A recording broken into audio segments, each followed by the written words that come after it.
yourself. Yes.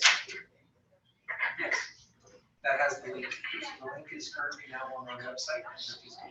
And you weren't supposed to discuss till you had the motion. Yes, text you right now.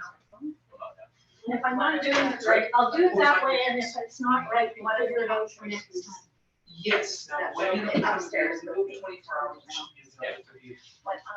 Yeah, it's also a good idea. That'd be kind of neat. She's acting for it, what?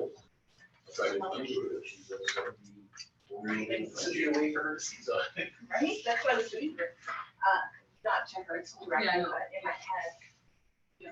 I do. Because we're in the same business.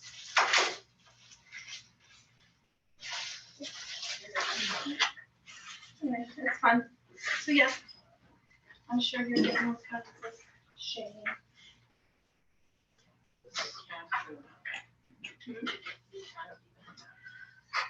I can imagine, but I don't necessarily want to. People lose their rational reasoning.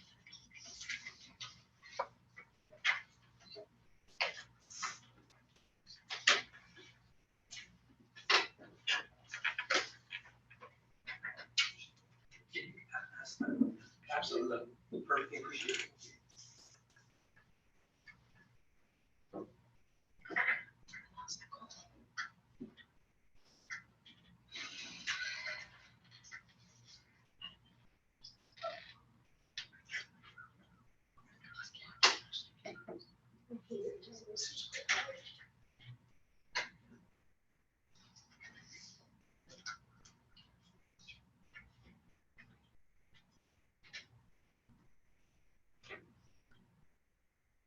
Say our board office clock might not be quite as accurate as Jared's. He's like to go by myself. Okay.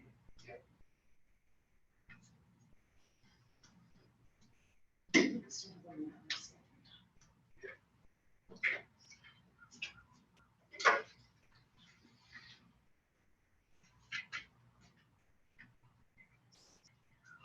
being recorded, correct? So just We're see the live shots. Sorry. We are live now. I think Aaron was good about to.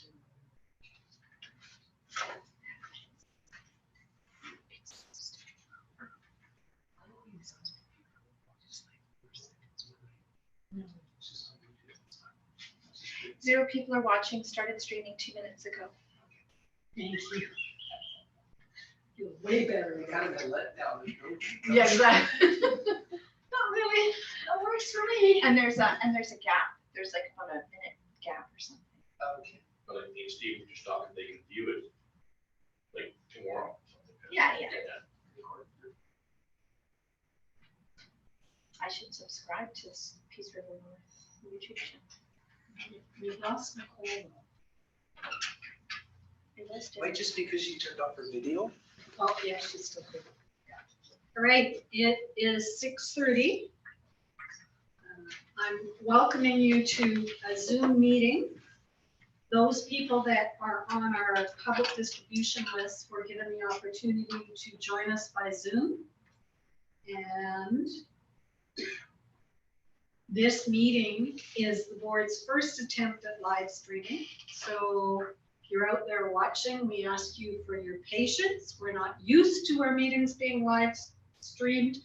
And our district motto is together we learn, and we are all learning together in these interesting times.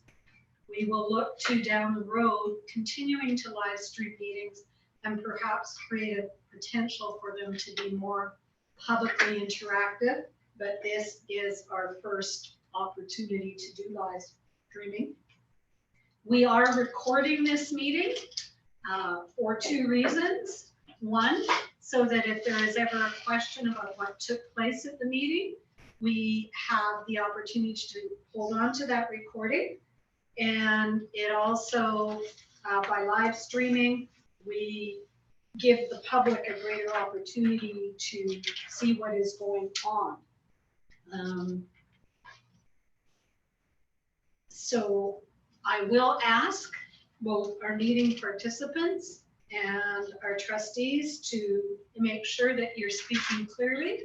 When it is time to give your report or time to ask a question, we will ask that you identify yourself with your full name, as our public that's listening for the first time doesn't necessarily know who we all are. And we will try and make sure that our trustees are identifying themselves when they make motions, respond to motions, or ask questions. We don't do it regularly, so we are learning.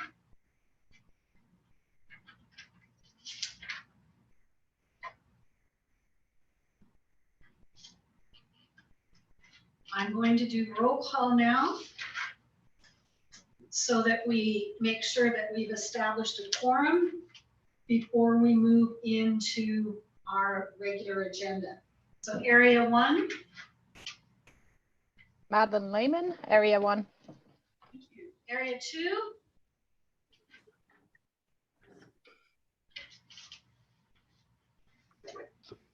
Is that me? Yep, area 2 is you. David Scott Moncrief. Area 3. Yep, Nicole Gillis, area 3. You. Area 4. Trustee Ida Campbell, area 4. Thank you. Area 5, Helen Gilbert. Erin Evans. Bill Snow, area 5. Thank you. And I'd like to acknowledge today that our board meeting is being held within the traditional territory of the Deletion and Treaty 8. Are there any additions to the agenda?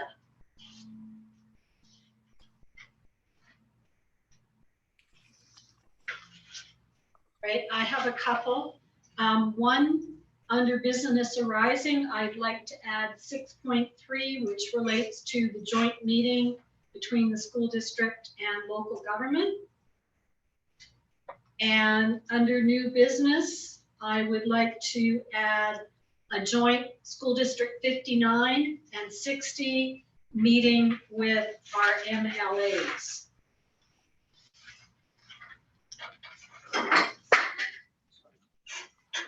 Any other additions to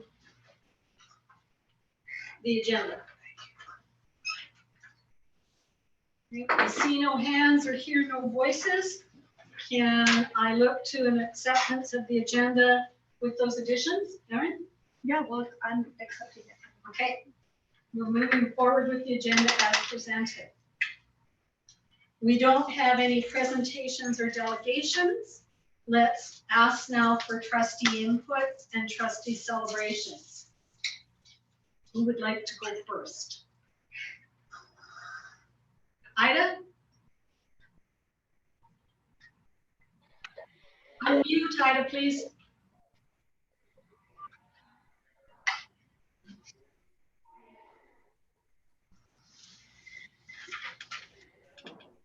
Ida, we need you to unmute. You have to repeat yourself, dear. Trustee Campbell, Thank you. I just want to say that in my celebrations that I've got lots of phone calls from different parents in the area. I haven't gone out of the house for 3 weeks, but about the storytelling that is being, the teachers that are reading the stories, the parents are really enjoying letting the kids have those. And I've had 2 or 3 parents from Taylor and also Fort St. John call me and tell me how much they appreciate that. That's all I have. Other trustees? Celebrations? Nicole? Well, I'll just say that as a parent of young children, I found myself a teacher in the last 3 weeks, which is new to me and has given me a whole new appreciation for teachers. So that's going to help me going forward. And I too just want to say my school out here, Hudson Soap, where my kids are, has just done an exceptional job. When the teachers contacted me, you can tell this is very hard on the teachers. This isn't what they want. And today we Zoomed with my daughter's grade 2 teacher, And when we hung up the Zoom, my daughter started crying and she said, "It reminds me of when you're away, Mom, and I talk to you on the phone. I'm fine until I see you. And then I'm sad once we say goodbye." So I just think it's important to just realize how much teachers, they just have such a huge part of a kid's life. So I think we just have some great teachers. I've seen it in all sorts of ways in the last 3 weeks. And I commend the staff for picking them and for encouraging them and keeping the morale up. And I think things are going as well as could be expected. Yeah, I almost think there's definitely going to be some good that comes of this. My appreciation for teachers, my kids' appreciation for their teacher compared to me when this is all over. So there's definitely some.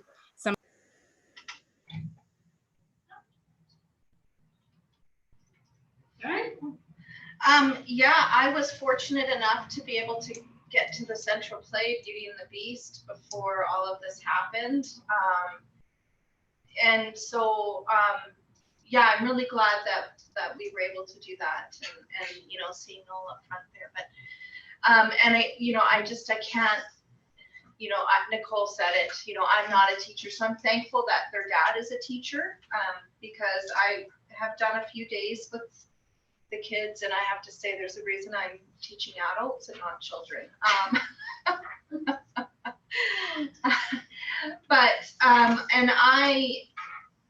And so my son's teacher, it can't be at the school because she's compromised. But she's still Zooming with the kids every day from home, and she's still doing that. And I agree with what Nicole said. The teachers don't want this. It's a lot of work, and I can tell just by the amount of emails that I'm getting, and the boom cards and the Jolie, you know, books and all of these things that they're doing to research this stuff to make sure that the kids are getting their level of things and being able to keep up, and even the principals, you know, and the communication. It's more communication than I can keep track of. So I can't imagine, you know, their level of work that they're doing. And I know when we went online with the college, it was more work. So yeah, it's appreciated. David? I've been in contact with the trustees Common Grief. I've been in contact with all of the principals of all the schools that I deal with. They've all got different challenges. One of them has very little internet communication with their students, so it's paper products and handling how to handle that. And they talked to Principal Longley this morning, and he's just thrilled with what's going on and the feedback they're getting with that situation. Mrs. Lang, I had a chat with today, and she's very excited about what they're doing. There seem to be a lot of really positive things coming out of 101. It's just constant communication, finding out where we can help them. And it was, you know, go get 450 bags from Save On and take them up to Upper Pine School and things like that. So wherever they need help, we try to help. So. Anybody else? Trustee Snow, I've been checking in with the high school, the Ambrose and the ELC once a week, talking to administrators, seeing how they're doing, making sure they are asking and making sure they pass it on to their teachers to thank them. On top of that, I mean, I go to work during the day still, but nighttime I sit my front step a lot. So I've talked to a lot of neighbors. They're very appreciative of everything that's going on. I've heard nothing but good comments. I mean, everybody wants to be back, but you know, they realize it's got to happen. And you know, Ambrose had a very nice group of parents do a parade, which is really nice to see. And several other schools have been doing that kind of thing. So thank you, teachers, administrators, and keep it going. Madeline? Yeah, I connected too with some of the administrators over the phone. I think too what was said, because I talked to them right early when the teachers went back to school, that I think the directions from the board office were good. They kind of I mean, every school, the parents react different. I think Clearview, for example, is a little bit more relaxed. The parents are not just right there on the doorstep, but I think just overall it seems to be going well. And I'll try and keep in touch with them too and encourage them, because I think even just looking at some of their websites, there's a lot of work that goes into that too, just to keep everybody updated and informed. And Aaron, I think I have some friends that have 4 kids, and I cannot imagine how I have independent ones. This week everybody's writing exam at my house, so I have nothing to do with that, but I'm thinking, oh, if you have to, yeah, I'm glad I'm not the teacher. So as part of my role, I have been in contact with the schools that I'm liaison for, but I'm also monitoring all of the websites and Facebook pages for the district. And I am amazed at the creativity that's being shown by our staff and our students. I think the biggest word that comes to mind for me and what I see going on is that the activities speak to the intensely positive relationships in our district. We have staff reaching out to support families with food drives. We have families reaching out back to support school staffs with parades around the schools in terms of support. We've had school staff that have gone out into the neighborhood with parades, and there's just an awful lot of care that's being shown in the community. To echo the concept that we're all learning things out of this, I think we're learning some things that might actually be an improvement in some areas down the road. For example, Bert Bowes is going to try their PAC meeting by Zoom, and they feel that this is an opportunity to perhaps draw more people into their PAC meeting, and that might be a really positive thing for them. From the provincial outreach work that I'm doing in this particular role, I'm aware of some of the challenges that other districts are facing and what's going on in those districts. And I would like to indicate how proud I am of our district staff, our teachers, about the work that is being done in our community, because it's not the same everywhere in the province. All right, we'll move on. Can I have a motion to look at the meeting minutes of our regular board meeting of March the 9th, please? Aaron? Evans first, second, Bill Snow. Right. Let's have discussion and business arising from the above noted minutes.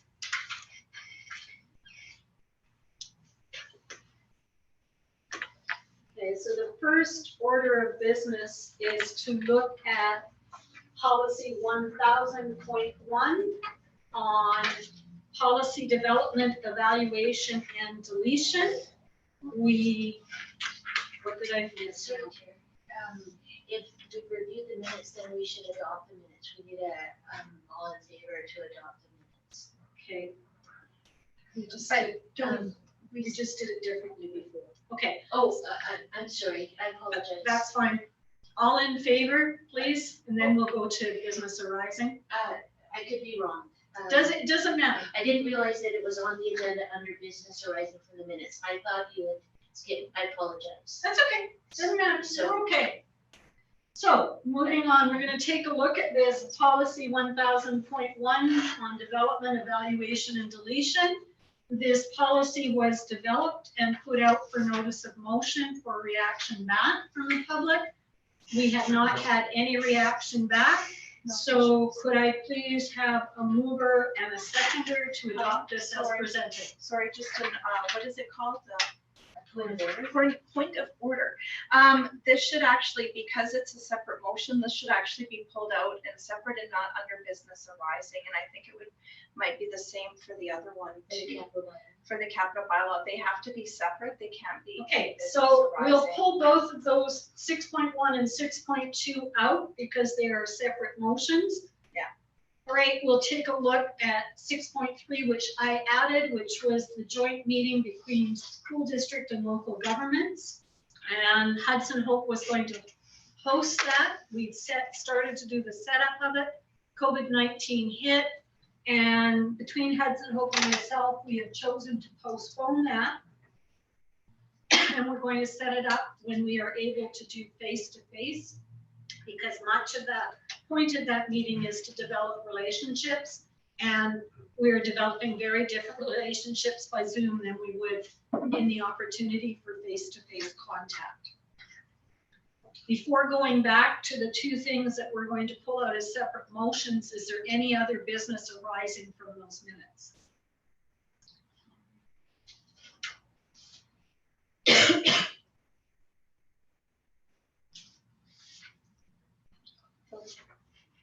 Yeah.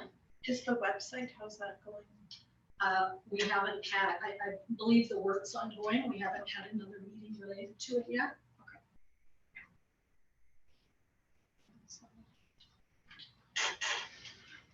Any other business arising?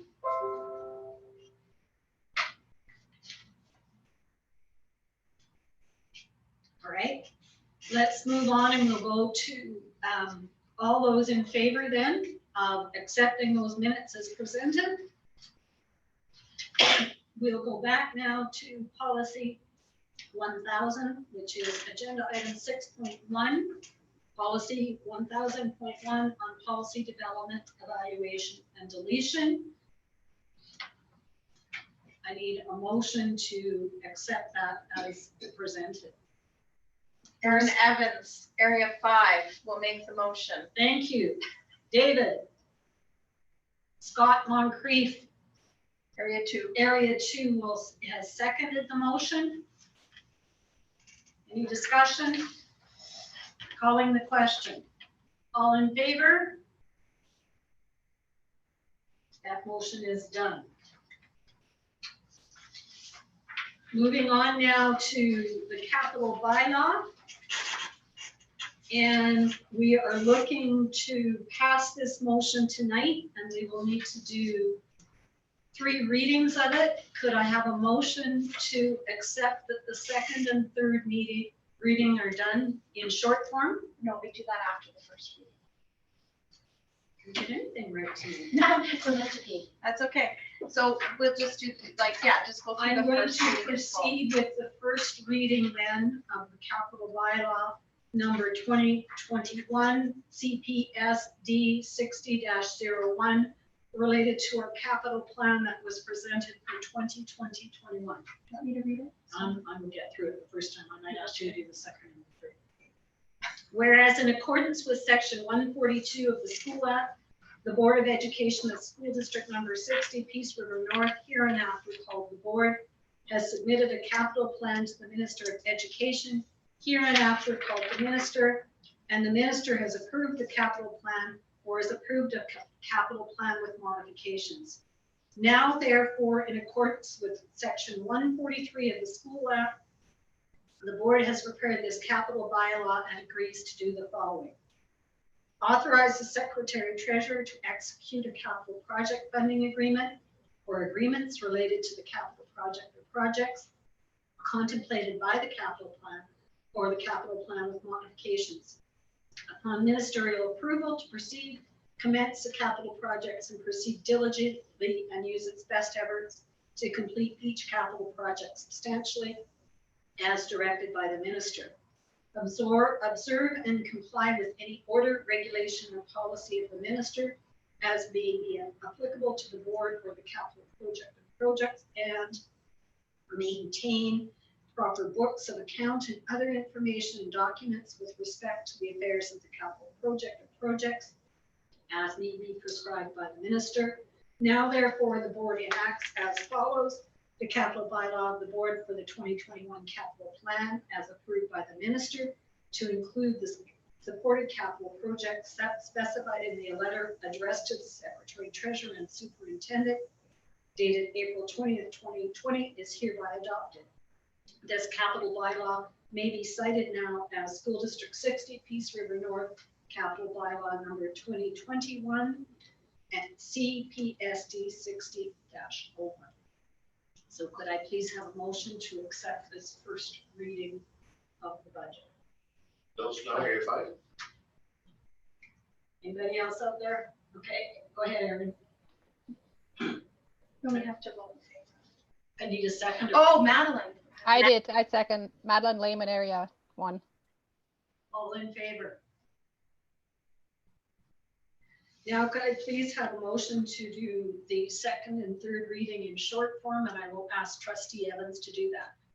First by Ida Campbell, seconded by Erin. I'll second that. Nicole Gillis, area 3. And we will move on and ask Erin to do the second and third reading in short form. Sure. Capital bylaw number 2020-21, CPSD 60-01 capital plan.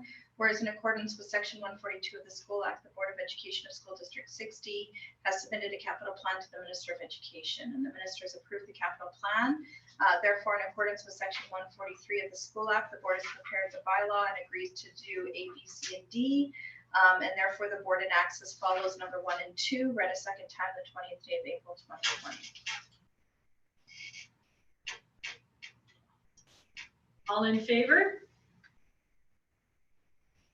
Thank you. Third reading. Capital bylaw number 2020-21, CPSD 60-01 for capital plan 2020-21. In accordance with section 142 of the School Act, the Board of Education of School District 60 submitted a capital plan to the Minister of Education.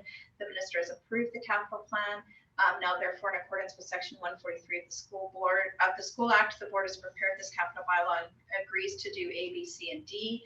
And then the board will enact as follows: number 1 and 2, read a third time on the 20th day of April 2020 and pass, or maybe not pass. All in favor?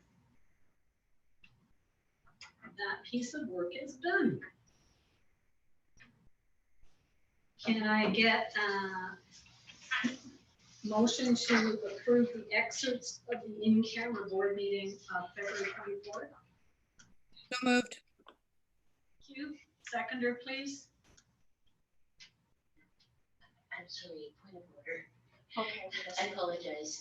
I missed that in order to do all 3 readings in one meeting, we have to have a motion to do all 3 readings. And of the I bylaw. did try. So did we? Okay, look, we'll cover it all. Yes, because I think Leah missed recording that in the minutes. So if we pass the motion, then we don't have a record of it All right, in the minutes. so we're gonna go back. I thought we did. I thought we did too, but that's okay. So we just need to know then who made the motion and who seconded the motion to have all 3 readings this evening. Bill started. Okay, Who seconded? I thought it was Madeline, but not positive. okay. Which might So we hurt. just need to get that recorded properly in the minutes. I apologize, Madam Chair, before we continue. I think that was just the motion to allow the short reading. I think Brenda might be right. I don't know if we actually motioned to allow all 3 tonight. I believe that Aaron said that we could have the second and third reading in short order, so I think that would have covered it. Together we learn. So we just, I think we've covered it. Are you Okay. good, Leah? I'm good. As long as Leah is good. Yes, we We're just good. wanted to make sure the minutes recorded, whatever. Thank you. I apologize. All right, let's go to the 7.1, approval of the excerpts from the in-camera meeting of February 24th, 2020. Could I please have a mover? Erin is going to make that motion. A seconder to that motion, please. Ida, Trustee Campbell, second. thank you. Right.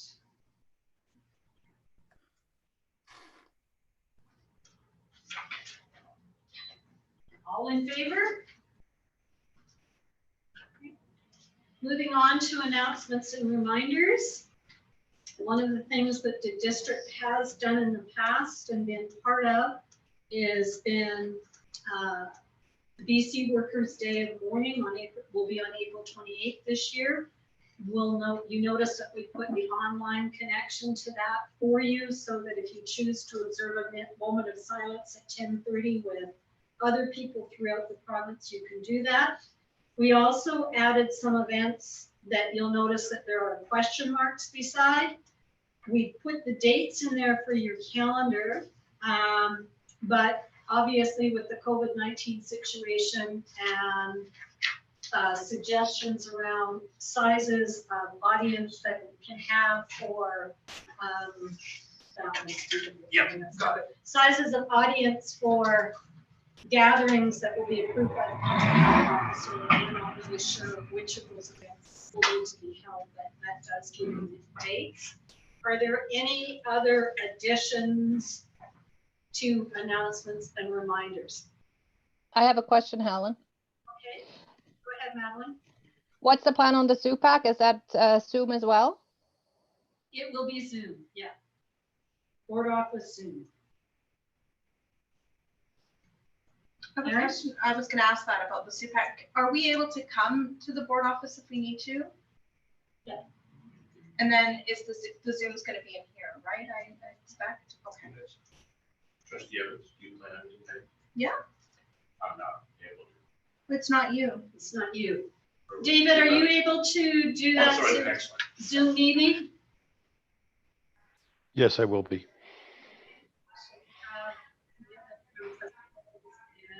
Trustees to attend our SUPAC meeting. Could we all get the login for that one? Because obviously it doesn't matter if we sign in on Zoom as well or not. Okay, so we will ask that our district superintendent, Stephen Petrucci, send out the Zoom link to all of us, and any trustee that would like to join that meeting is free to do so, but we have a confirmation that we will have 2 at least at that meeting, which is our typical practice. Right. Any other additions to the calendar? Right. Moving on then, we'll move on to our senior staff reports, and Superintendent Stephen Petrucci, please. Thank you, Chair. I'm just setting up the Zoom camera so that the public can see what's on there. And can I just ask Trustee Campbell, how does that look for you on your screen? Can you see the main presentation screen? Unmute, please, Ida. That's okay. I think she said, yes, I can. Yes, I can. Thank you very much. Okay, perfect. Sorry. First of all, Superintendent's report for April 2020. The first item there that we can come back to at the end of this report is that the April 6th public report on COVID, which was sent out to the public, and I have it up on the screen here now as well, is a fairly comprehensive report as to where the school district was up to that point. But certainly happy to take any other questions related to COVID updates for this public meeting as well. The second item there is around kindergarten registrations, and the public can refer to the link below there where we are now accepting and able to process kindergarten registrations. I'll also take this opportunity, Chair, to actually put it out there to the public that it's really critical that we get accurate kindergarten registration numbers. If you know friends, you yourselves, please, if you know of anyone that is entering kindergarten next year, we need that information. So according to our framework for enhancing student learning, the first area is intellectual development. And as has been mentioned tonight, all of our families, teachers have reached out to all of our families. We're still in the process of following up on some of those that have not been responded, but there's been a reach out to every family. And as has also been mentioned, we have now a recording studio set up in the Key Learning Center. And on the initiative of our director, Jared Bell, we now have teacher Ted Sloan, along with collaborating with Russ Eggleston from Sound in Town, who is essentially volunteering most of his time, has set up the studio, and we have book readings and other things going on there. And the link to that live stream is here in the report. And if you go there, you'll also be able to view other previous recordings. And they're in the process right now of sorting out that schedule along with all of those recorded sessions. I got to tell you, they're having lots of fun. I've also recorded a story, but here tonight I'm profiling. I have pictures of Ted Sloan, who apparently was very popular on social media and blew past any views that I had within the first 5 minutes, and with over 25,000 views, and people just loved his rendition of his book. But I was quite proud. I got one picture from a student who did listen to my story, and she sent it in to me, and this is the one on the right-hand side. And it was a book in French, and I asked the students and families to send me in a picture that the kids made at home. And so I now have that hanging outside my office.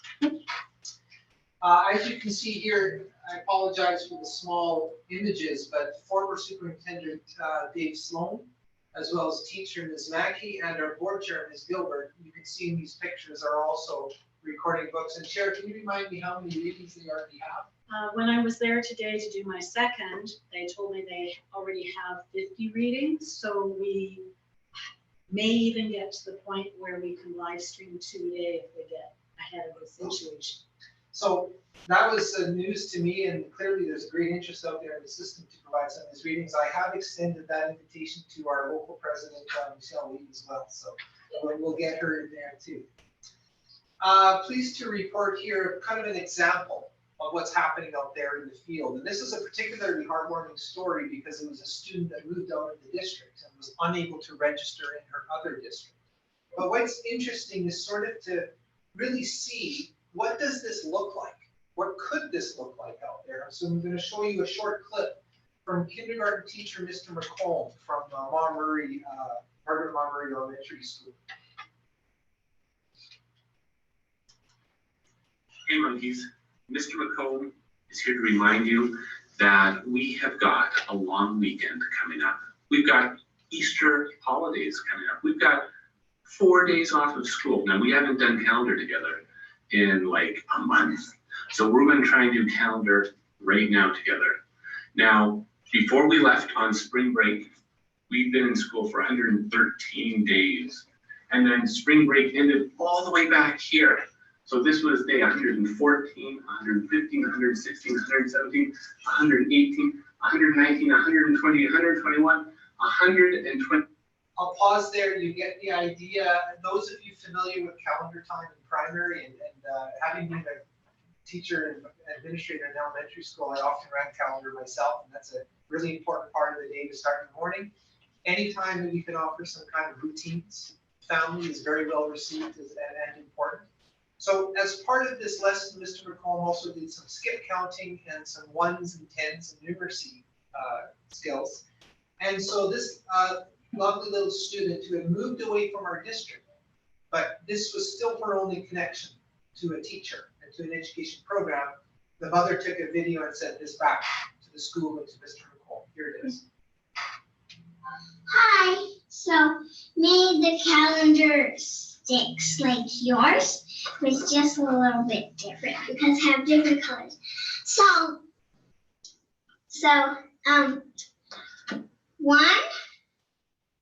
one green stick means group of 10.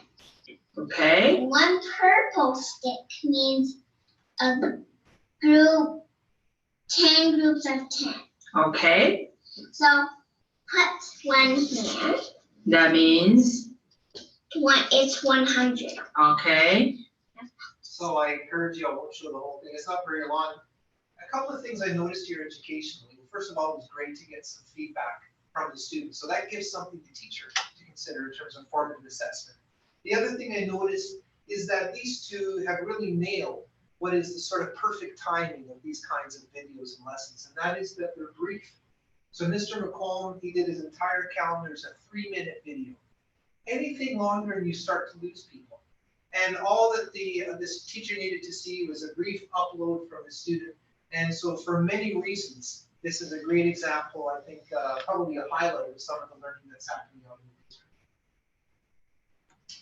Under human and social development, right from day one, first of all, you see pictures there. Those are 3 students from Allen Holland, Elise Martin, Trey Forster, and Ryland Balk.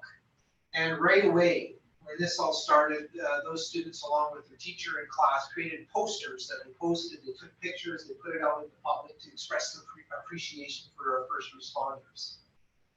Also from day one, the schools have been working on plans to continue to support families who were being supported through their food programs. This is happening in a variety of ways around the district. I think we've heard of some of the things that Montgomery has done, but every school has a list of those students and families that they're supporting. For example, the people who are working in the canteen, they are still preparing meals, except in this case, it's not just about the students, they're actually delivering meals to the entire family. And so they've connected with families in a very special way, and we're continuing that support. Additionally, in fact, even starting last week, we've had a number of students, small to begin with, who are actually attending on-site. They've been invited by the school, they're needing that extra support, and they are getting that at the school sites as well. I'm not sure if I mentioned also right away we started our support to the children of essential services. We started with Tier 1, which is healthcare workers and first responders and their children. We're serving approximately 15 students over the course of a 12-hour period. At any given time, that number varies between 5 and 10. But in total right now, it's about 15 students. And we'll, of course, be extending that soon towards Tier 2, which is a very long list of people, but it'll be based on the need and their connections with their own schools. And as always, any of this on-site service, and including the staff that are working on-site, follow all of the safety precautions of the provincial health officer, and we have protocols for entry and exit of the building, tracking of everyone who enters and exits, and appropriate levels of supplies for cleaning and sanitizing. So also from the beginning, our Jared Bell, our director, has been sort of keeping track of some of these great examples, or silver linings we call them. And these are examples of, during these tough times, people coming together and looking out for each other. And so it's not just about the educational piece. A couple of these examples here. So it goes back to a little bit of history. In fact, our board chair, if you look around here, she posted up some hearts, and those will evolve to eggs now, I see. Eggs and hearts. And around the district, so we began planning. But what I want to get to is some examples. Some thank you messages that started to come in from the public. We certainly went through an extended winter, which I think helped with social distancing. But this year is an example of our bus drivers who were not deployed at that point, who did a couple of things. One, they wrote dozens and dozens of letters to seniors who were shut-ins. And as you can see on the right-hand side, they built some furniture and bunk beds for families that needed them. So, and by the way, this group of bus drivers continues to do all kinds of, enterprises to help out our seniors as well as everyone around the community. And this is a screenshot of several Chromebooks, so computers that were sent out to families where they did not have that technology at home. This was done actually right in that first week after the spring break. So just to point out to the public and to the trustees, if they would like to view that, this ongoing slide deck, it's available on the superintendent's report. Under career and skill development, Principal Brian Campbell has put a message in there around one of our workers there, Monica, who has put together some really great project videos for students and families. And I'll just show you a brief clip from this one here.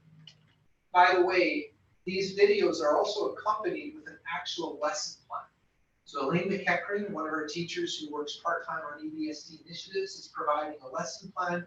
And so the parents, the families, as well as the students can have that background information. And also, this will become a really useful archive. So we're also trying to look at in what ways can this continue. Well, in the future, teachers and families will be able to reference all of these projects. There'll be dozens of them, where they can watch the video, access the lesson plan, and see these on their own time. So this is an example of the quality of this work. Wow, good sound quality. Hello, School District 60 students. Most of you already know me as Miss Lundberg online. You usually see me coming into your schools and teaching fun, hands-on, applied design skills and technology projects. They will be a little bit different because I will be teaching you digitally from my makerspace to yours. When working in any type of makerspace, please make sure to review the Be Safe in Your Makerspace protocols. So that would be an example of the opening segment, which will always be the same, and then they get into the actual project itself. So I encourage the public and trustees to look through that as well. Under operations for the school district, over the course of spring break, and in fact before spring break, the senior team as well as our operations group put into place some fundamental plans that then became the template and the basis for all of our other plans. Those were our pandemic plan, continuity of operations plan, and our continuity of learning plan. Those became the frameworks and templates from which we've worked since that point. Under Truth and Reconciliation, as mentioned when I first started doing this, there's a great backgrounder attached to the superintendent's report. It's backgrounder number 3, and it goes through some of the information of our Indigenous groups. And so I encourage everyone to download that information and have a look at it as well. And finally, as is always the case, we have some great examples around the district. And in fact, some of these are from prior to, since our last board meeting, so prior to this whole coronavirus outbreak. And so I encourage you to look through here. Our first example is from Clearview School, and its students create Zentangle art. And then the grade 8-9 students created Haida art. And so they have some examples of that here. At Upper Halfway, while school was still in session, they had a hockey clinic that was sponsored by Total Oilfield Rentals. And it included hockey skills, a barbecue, lunch, skating, and a game. As I mentioned, our bus drivers have been helping out right from the beginning. And those bunk beds were for a new Bible camp in Buick. And Barb Scobie is being crocheting. Crocheting mats. This is live. For the SPCA, sent home with adopted kittens. There we go.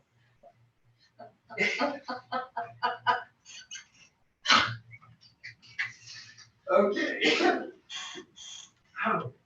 This is a great video.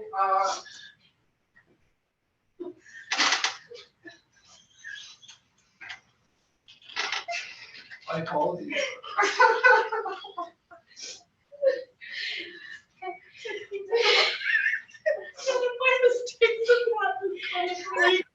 What are we missing? What are we missing? My apologies for pronunciation.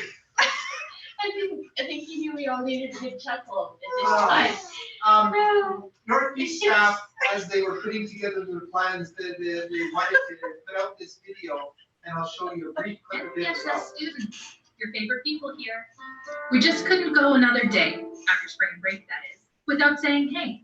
While we will miss your smiling faces, and some not so happy too, we have plans in place to keep teaching exactly what we wanted to get through. Now we know this will look different, but we have all the faith in the world that together we can get through this. Because as the great Dr. Seuss says, you've got brains in your head, you have feet in your shoes, you can steer yourself any way that you choose. And also don't give up. I believe in you all. And then that was from Northeast staff, and you can view that video there. And that is my report, and I respectfully submit it. Mispronunciations and all. Could I please have a motion to accept the superintendent's report? Bill? Seconder, please. Nicole? All in favor? Oh, now we discuss. Now, oh, sorry, is there any discussion, sorry? Discussion related to the superintendent's report. Yes. Yes, Stephen, our district is notorious for having problems with recruiting. Yes. And the whole province now, with this situation, probably is the same situation. Are we going to be starting to fill positions for next year soon, so we can get by the end again? Or? Yeah, thanks for the question, Bill. And first of all, we started our recruiting season even earlier this year than we have in the past, and it's really paid off. So as you know, our district actually, among the northern districts, sends more people and spends more money and attends more career fairs than any other northern district. And we were able to, in fact, hire most of our staff for next year already. But it's a good question because we were wondering how might this change during this crisis. So our HR has in fact reconnected with all of our hires. They've emailed all of them, confirmed that they're still coming, and what we've discovered is that they were quite relieved to get that connection because they just weren't sure what was going to be happening. We're very confident that even with some kind of modified program, we need these teachers. Kids need these teachers, and we've confirmed that they're still coming. Having said that, we're still short some of our specialized and rural positions, but we're actually in a very good position now compared to previous years. Thank you. I must say, could have asked for a better answer. So, Stephen, you gave us the COVID-19 update, and that was at our April 6th committee of the whole meeting. Is there anything to add under COVID-19 because that situation has continued to evolve daily since the 6th? Absolutely, and the report on April 6th sort of outlined the main areas that we were working on, but we're now at the stage where some of those items are now in place. So for example, we referred to, I think, both the emergency support workers as well as vulnerable students. We are now actually seeing some of that roll out in the schools. And so that's definitely an update since the last time. And I think I mentioned also we're looking now, as well as for vulnerable students, we're looking specifically at supporting the workers of Tier 2 areas. As the chair knows, that's a very long list that encompasses many industries and institutions and groups. So we're currently working on plans to how to best serve that population. We've discovered, especially through our emergency support workers and our vulnerable families, that there is still quite a bit of hesitation out there in the community in terms of even wanting to go into the schools. So these are numbers that are quite manageable, that we're working with, but we'll have to see how it evolves with the Tier 2 movement. On the conference call with the minister today, they reiterated that they're not sure, even if you offer, how many are going to come. And that's certainly what we've seen. For example, I think one school identified about 20 families that they really wanted to come in. At the end of the day, I think 6 or 7 of those families are agreeing to actually come. Any other questions related to Stephen's report? I'll just make a comment. Sure, Stephen, I really appreciated the report because it kind of gives a good overview as to what's going on. And I know we can pass that on to parents as well to go have a look at that. I think it's just good to see. And I like the examples too of what teachers are doing. So sure, I appreciate it. Thanks. Yeah, and Chair, if I can just add that on our website as well now, Madeline, there's specifically a parents resource page, and that continues to develop that Jared has put there. And we'll continue to try and find some examples as well. And I think just a comment from me, one of the things that I like about this is I knew that we have redeployed our bus drivers to give back to our community. That's not necessarily understood, but this I can point people to and say, it is our turn to give back to our community, and it's far better to have these people deployed giving back to our community than it is for us to lose bus drivers because they look for another job. And so there's lots of good information in here for us as trustees, and it's now public domain knowledge to refer back to.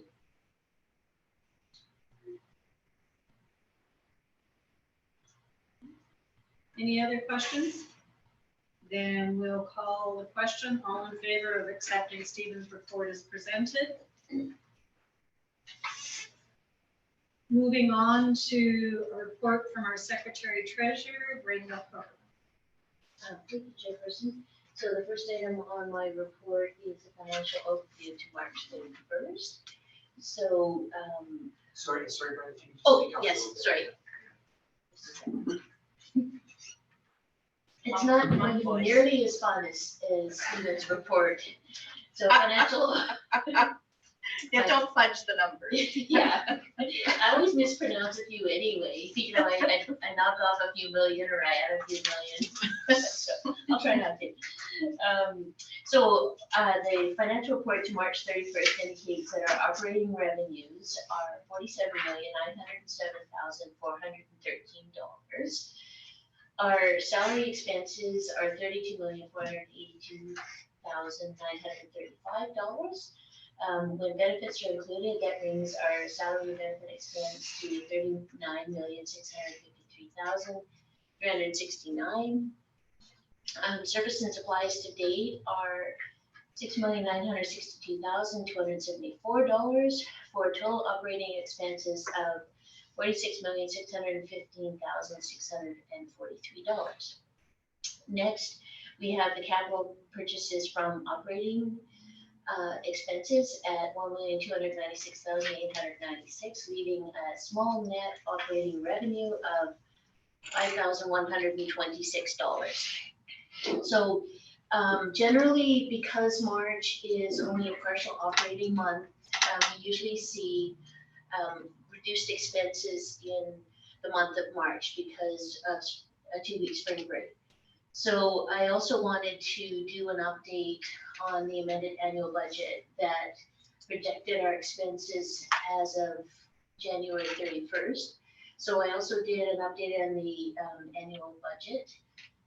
And even though this report indicates there's a small net operating surplus, we are still projecting an overall net operating deficit, which will require the application of reserves to balance it at the end of fiscal. So while we show a small net revenue here, we're still targeted to head towards a net operating deficit.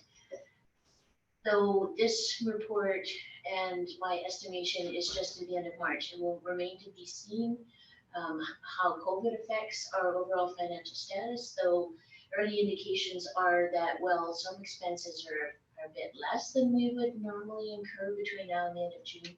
Other expenses are higher.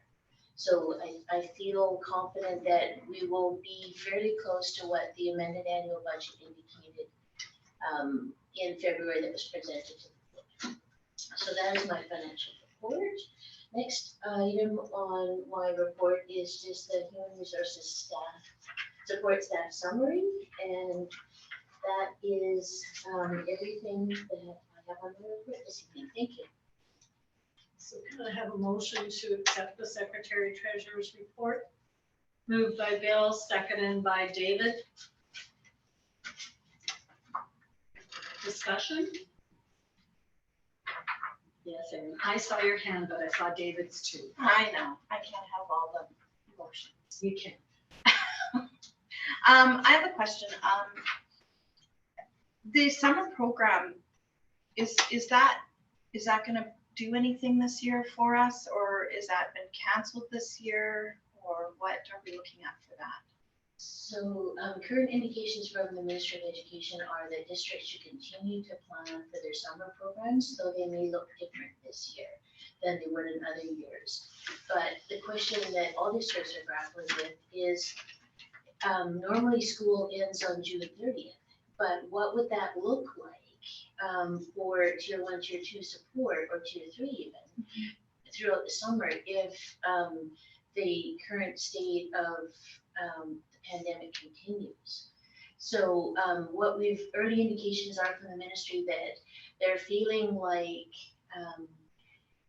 the current in-school support we're providing for tier 1 and tier 2 will transfer to providers that normally provide those summer programs through the Ministry of Children and Family Development. But that summer school may be something, particularly for grade 11 and 12, that may not have fully met the graduation requirements. You know, depending on how things transpire in the next couple of weeks, the situation is very fluid, and you know, but at this point, we're continuing to plan as if we would be having a summer school. Okay. And that was the direction from Minister Fleming at 4:15 today. Okay. As well.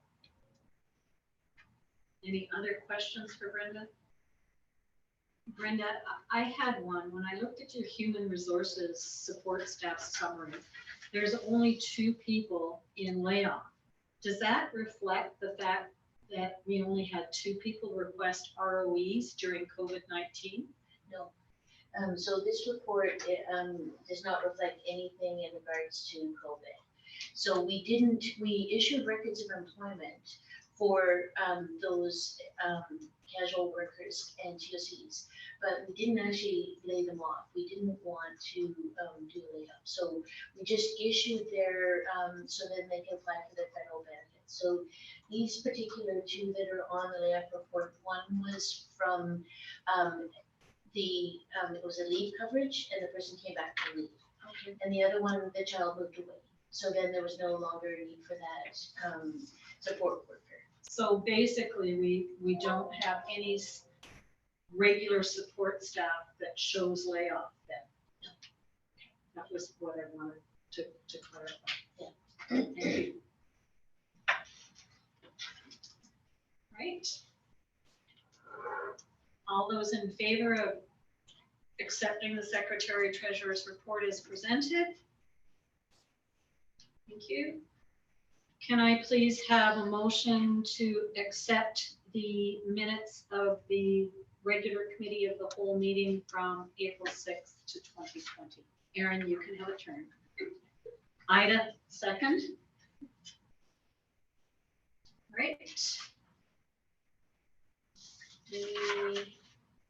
Anything related to those minutes before I call the question? I think there's always.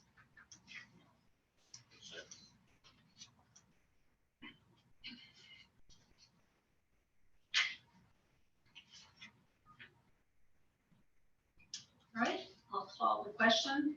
All those in favor?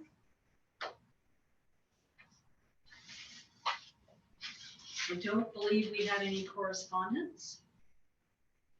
Under new business, I put joint district meeting between our school district 59 and 60 with the MLAs. This has been something that we tended to do in the spring, just to do as a touch base. And I emailed back and forth with Chad, and we think it's really an important thing for us to continue to do. And I will look to setting up a Zoom meeting with Dan Davies and MLA Bernier with District 59 in after mid-May. It'll be subject to the availability of their schedules. What I'll hope to do is get some dates that work for them, and then we'll circulate those and go from there. We also will circulate, I gave to Chad the information that was the basis of our meeting with MLAs last time. I will circulate that to you as trustees as well, and we will build our agenda for our meeting with our local MLAs. So more information will be coming on that. I know, I skipped a spot. I'm going to go back to our other reports. And Aaron, if you would like to report on provincial council under BCSTA, please. Yeah, so the BCSTA, we held a Zoom call-in. Well, you could call in or do the video with Zoom, and my computer wasn't cooperating well with the Zoom, so I just called in. The only thing we did on provincial council was go through the budget and vote an auditor in. And then there was a question that came up about the expenses for the cancellation of the AGM and what those expenses were. But basically, the budget is balanced. There's been some reduction in contract supports, reducing interest rates, and an increase in Canadian School Board Association fees. But it all balanced itself out, so that wasn't a challenge. There was a question about why the BCSTA uses the Vancouver Index for pricing in terms of increasing the fees for the board fees, as well as for their increases for their staff. And basically, the answer is the same every year. This question comes up every year about why the Vancouver Price Index is used. And every year it's the same answer. They had an ad hoc committee a few years ago, and because the BCSTA offices are located in Vancouver, that's why they use the Vancouver Index for increases. They've also limited some face-to-face executive meetings and things like that. And with the COVID, they're looking at other ways to reduce costs in terms of travel costs and things like that for committees and such, using Zoom and other platforms. The budget was passed. The auditors are Smythe LLP, and that passed and was carried. As for the expenses for the AGM cancellation, really they make, the BCSTA actually makes just over $200,000 every year on their AGM. That's how much money the BCSTA brings in after all the costs. Really, they didn't lose. The BCSTA got most of their money back, except for $3,000. So the cost for canceling the AGM for the BC School Trustees Association was only $3,000. And that included some printing for the event that can no longer be used now because it's themed and the years are on it, and things like that, so they can't use it again, that printing. And then also, and that printing was only around $500. They said it was a very small amount. The biggest expense for canceling the AGM was the electronic voting for the executive, for the new executive. And that was about $2,500. And so looking at how to do that electronically, and they hired a company to come in and put something together for us, and that's where the major cost was. There was no fees collected yet. So as soon as the COVID thing started to go around, they didn't push the registration for AGM. So there was no fees collected from the districts. Any money that was collected for any reason was refunded. None of the speakers were paid. Some speakers deferred and agreed to come at another time. Others just canceled. They're looking at, revenues because they've lost the revenue from the AGM. They're looking at other ways to save and collect revenues. So they feel that committee meetings and executive meetings being done by Zoom will save some money instead of travel costs. And just really looking at that.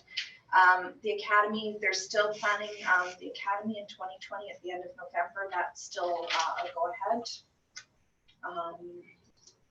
And again, looking at more digital meetings and things like that. They're not looking at another platform. The question was raised about security issues for Zoom.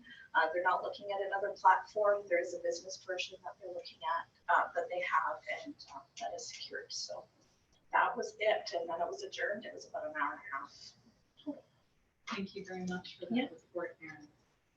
I'd just like to draw your attention to the fact that BCSTA has put their strategic plan. It's available to you on the hub.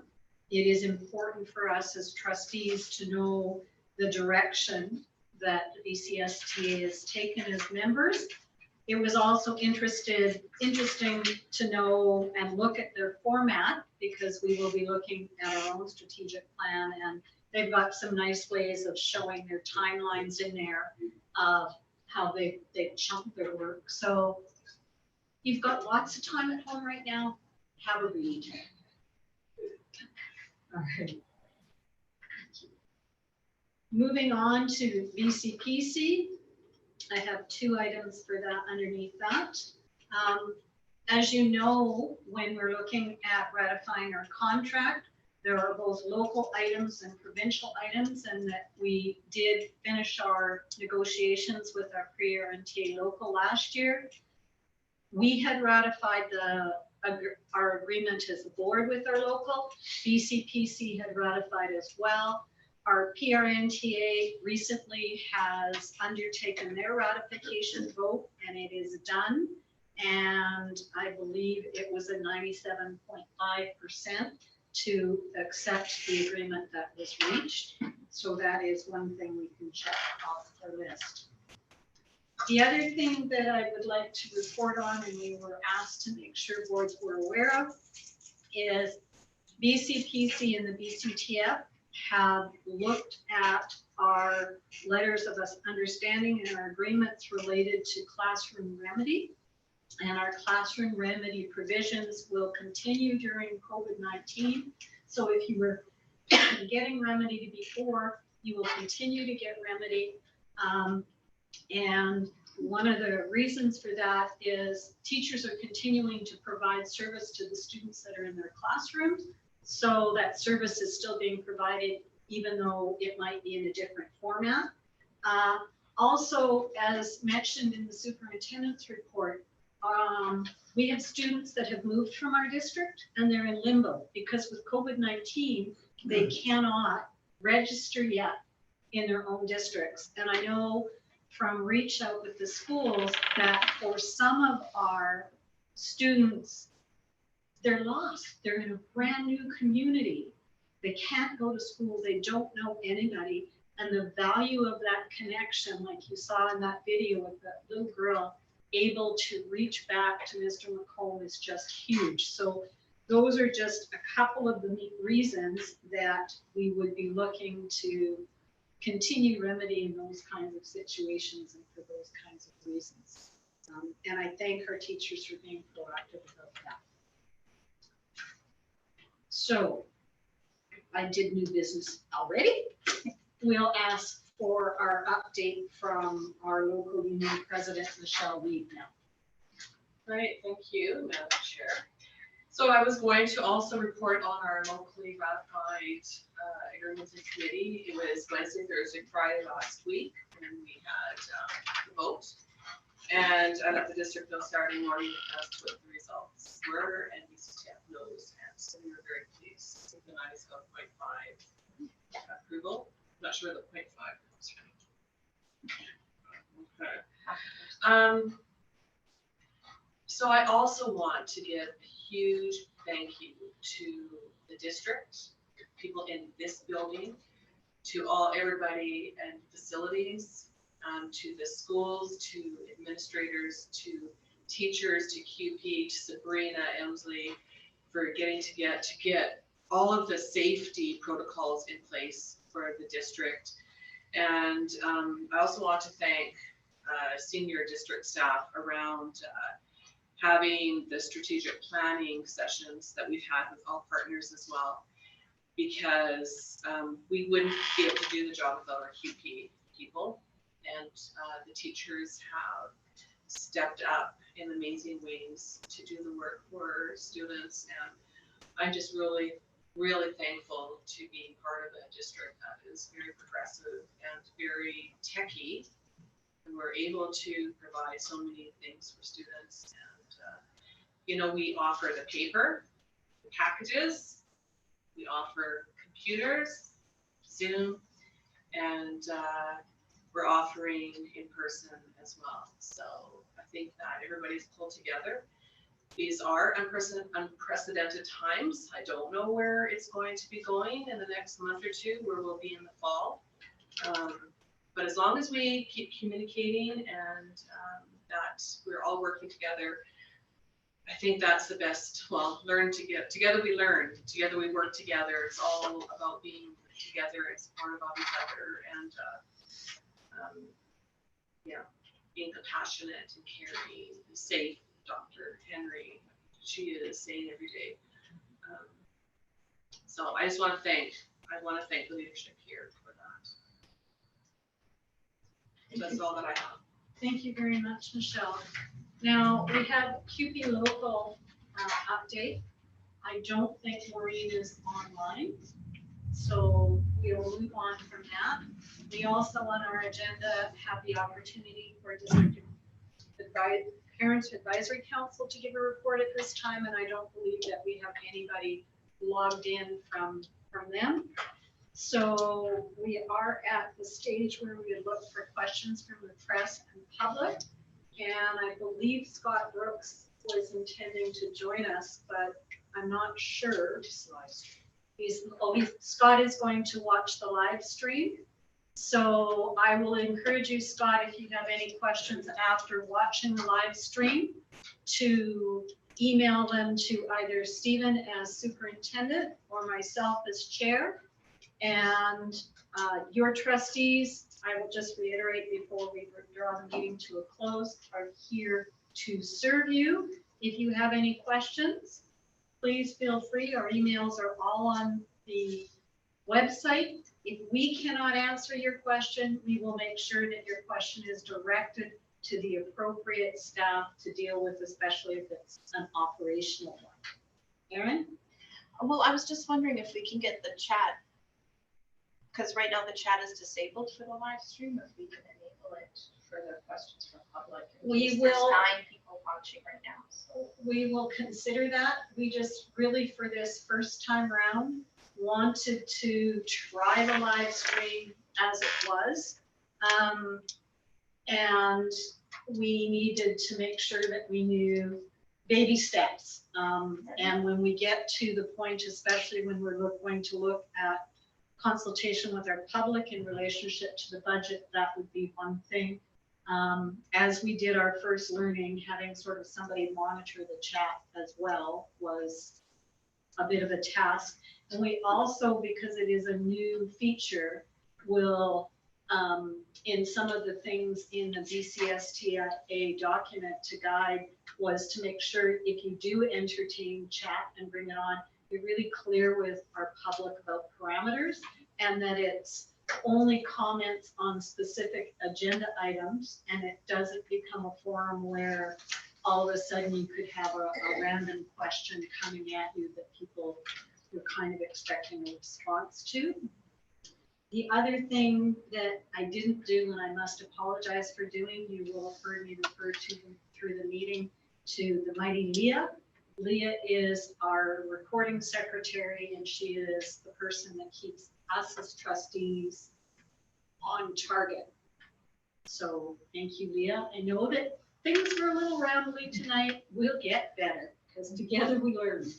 My line. So we won't have any questions, obviously, then at this point in time from the press and public. So there are no in-camera motions to bring forward at this time. Those of you that are not in conflict, after I call the question and we have an adjournment for the regular meeting, we will be moving back into camera to look at doing the ratification vote for the teacher's contract. You can't adjourn the regular meeting. We have to pause it, go back into in-camera, do the ratification vote, go back into regular, do the motions brought forward, and then adjourn. So what I'm going to suggest is we will have a quorum with those people that are left that are not in conflict. So those of you that are in conflict, we will be having you leave our Zoom meeting. Our other people that are presently in the boardroom that are in conflict will be asking you to leave. I don't really think, unless you have a burning issue to come back, that we would need to do that. No, we don't need to. They'll have a quorum, so we'll have a quorum. Yeah. So can I have a motion to move from regular board meeting back to in-camera, please? Moved by Erin, seconded by Bill. We'll take a short 2-minute break for a live stream, for an in-camera meeting that is not open to the public portion of the meeting. So our live stream will end.